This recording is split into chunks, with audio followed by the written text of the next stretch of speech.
بسم اللہ الرحمن الرحیم۔ ایاک نعبد و ایاک نستعین۔ میں مخاطب ہوں اپنی قوم سے، اپنی آنے والی نسلوں سے، اور میں بتانا چاہتا ہوں کہ میرے ملک کے ساتھ کیا کچھ کیا جا رہا ہے۔ سب سے بڑی بات، وہ پہلے جو لندن پلان کا حصہ تھا، جس کے تحت قاضی فائز عیسیٰ کو ایکسٹینشن ملنی تھی، جس کے تحت آرمی چیف عاصم منیر کو ایکسٹینشن ملنی تھی،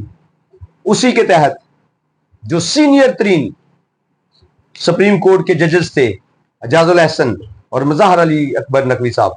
ان کو فرق کیا گیا۔ اس کی لاجک یہی تھی کہ وہ اب سینئر ترین ججز تھے جنہیں سپریم کورٹ کے چیف جسٹس بننا تھا۔ اور آج کا جو ایک خبر جو شائع ہو رہی ہے، جو کہ کافی دنوں کی ہے لیکن ایکسپوز نہیں ہو رہی تھی، کہ جنرل ایمن بلال صفدر جو کور کمانڈر تھے منگلا کے، اس کو بھی جبری طور پہ ریٹائر کر دیا ہے۔ وہ متوقع چیف آف آرمی سٹاف بننے والے تھے، ایکسپیکٹڈ تھے، لیکن ان کو اسی لیے فرق کیا گیا ہے تاکہ جو موجودہ سیٹ اپ ہے، جو لندن پلان کا حصہ ہے، اس کو مکمل کیا جا سکے۔ لیکن انشاءاللہ اللہ کا فضل، قوم جاگ چکی ہے۔ 8 فروری کو قوم نے الٹیمیٹم دے دیا تھا۔ ساری ایجنسیاں، سارے ملک کے چور لٹیرے غدار کٹھے تھے، لیکن قوم نے 8 فروری کو ان سب کو دریا برد کر دیا تھا۔ ان ایجنسیوں کی جو اپنی کاوشیں تھی کہ ہم نے چوروں لٹیروں ڈاکوں کو 2 تائی کی اکثریت سے آگے لے کے آنا ہے، وہ سب قوم نے ان کا ملیا مٹ کر دیا تھا۔ صرف اتنا ہی نہیں، جو عرصہ دراز سے 2017 سے جو ایک بیانیہ لے کے نون لیگ نکلی ہوئی تھی، جو شباز جو ایک کامیڈین ہمارا پی ایم بنایا ہوا ہے ایجنسیوں نے، نواز شریف مجھے کیوں نکالا، مریم نواز میرے پاپا کو کیوں نکالا، جو ملک پہ مسلط کیے گئے تھے، ان کا بیانیہ یہ تھا کہ فیض حمید نے یہ سب کچھ کیا ہے۔ لیکن فیض حمید وہی ہے جو سیل برائٹس نے اپنی رپورٹ بھی ایک شائع کی ہے کہ جب مریم نواز جیل کے اندر تھی تو اس کو انٹرنیٹ کی ایکسس کس نے دی تھی، اس کو موبائل فون کس نے دیا تھا؟ یہی جنرل فیض حمید تھا، کیونکہ جنرل فیض حمید بھی ایک مافیا کا حصہ تھا، اس لیے انہوں نے یہ سب کچھ کیا۔ لیکن اب قوم جاگ چکی ہے۔ جاگنے کی وجہ سے جو سارا میٹر 8 فروری کو قوم نے دیکھ لیا ہے، ایجنسیوں نے دیکھ لیا ہے، اور اب یہ رپورٹ اس کے بعد جو فہد شہباز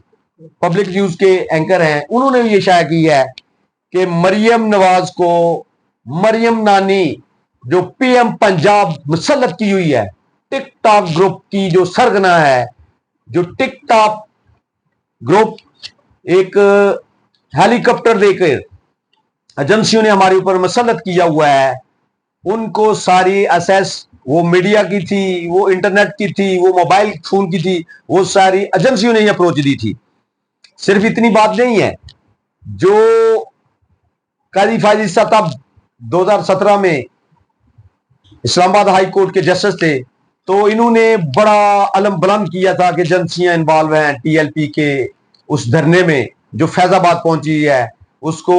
بڑی حفاظت سے ایجنسی نے ادھر پر جایا ہے، یہ اس کا ذمہ دار فیض حمید ہے۔ بڑا انہوں نے ایک فیصلہ دیا تھا، جبکہ وہ خود ایجنسیوں کا پٹھو ہے۔ قوم نے دیکھ لیا ہے، جب اس نے دیدہ درستہ طور پر